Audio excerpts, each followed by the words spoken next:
understanding how to properly utilize the ground forces, in other words, how your feet interact with the ground in terms of the shifting, the rotation, and the posting, can help you become a much better golfer. In this video, we're going to go through an overview using three-dimensional force plates to help you see exactly how you interact with the ground that generates the proper mechanics for better club head speed. A good golfer utilizes the ground much better than amateur golfers. I'm Dr. Tyler Standiford, and I'm here with Nate to talk through some of the things that we look at and how golfers utilize the ground during their golf swings.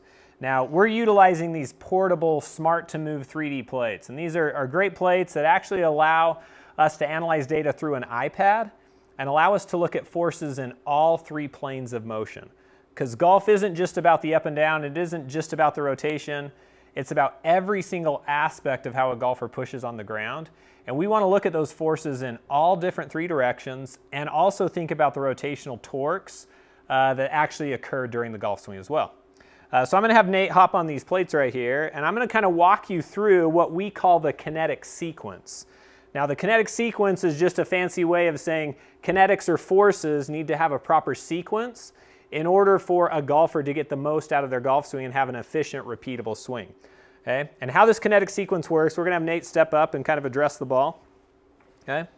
And how this kinetic sequence actually works, okay, is the very first thing we want a golfer to do is we want a golfer to really feel a nice kind of lateral shift. Now, lateral shifts are these side-to-side shifts. And if you've heard, well, gosh, Tyler, I don't want to sway off the ball. I'm not saying to sway off the ball. I'm saying that what really good players will do first is the first thing they're going to do is as they start that movement backwards, they're going to really create a lot of good lateral force from that trail leg.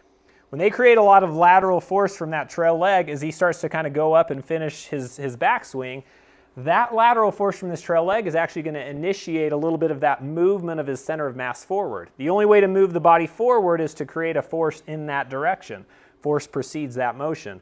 Once he's able to do that, right, now he gets that really nice net lateral shift. Now he's kind of loaded here. Now he can get to the second one in our kinetic sequence, which is this really strong rotational torque. So that's where you see this really great rotation.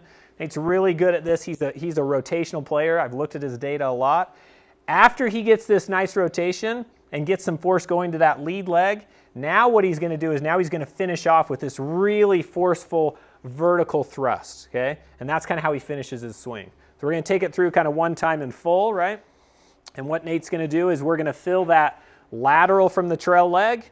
Then you'll see that nice rotational occur after he does this shift. And now he can push off really forcefully. And now we have what we call the kinetic sequence. And we love to measure that and look at it so we can look at a player like Nate and say, what are those values he's producing? Does he have the right sequence? Does he have the right timing of the sequence? And that allows us to really dive into Nate's swing in detail and help him create this efficient, powerful, and repeatable golf swing. Okay, so we're taking a swing here. So go ahead, Nate.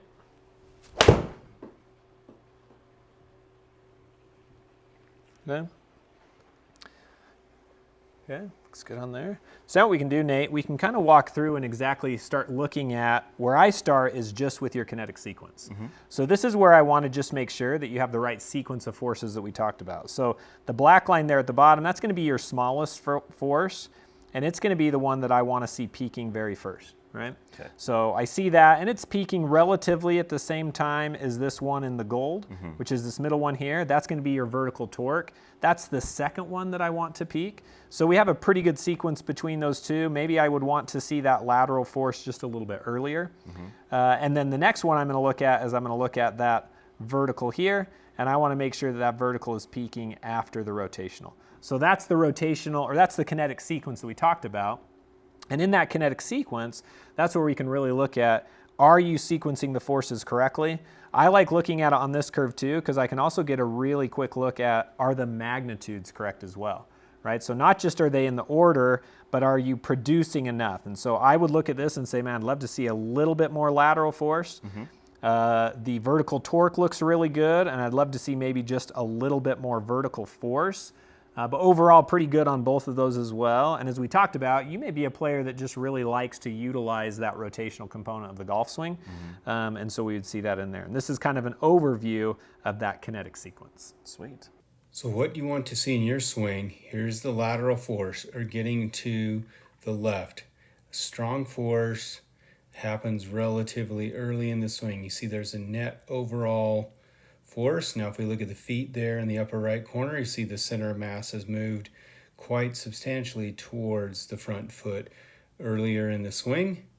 Now here's the spinning motion, where the left foot is pointing back and the right foot is kind of pushing forward. And what you see here is the magnitude of the lead foot, which is the blue line, is a little bigger, 27 versus 22 in terms of percentage of the body weight. So that keeps the center of mass, or the center of the pelvis, going back towards the left ankle. And then you get a very strong torque turning the hips as a result, well before impact. And you see a very strong posting. This is about 166% of his body weight combined, and over 125% of his body weight just on the lead leg there to cause that release. So that's the sequence you're looking for. Left, rotate, up, and you can see what that looks like in Nate's swing. If you'd like us to look at one of your videos, we've got a great online swing review program. You can send us your swings for a free 14-day free trial. Check the link in the description below.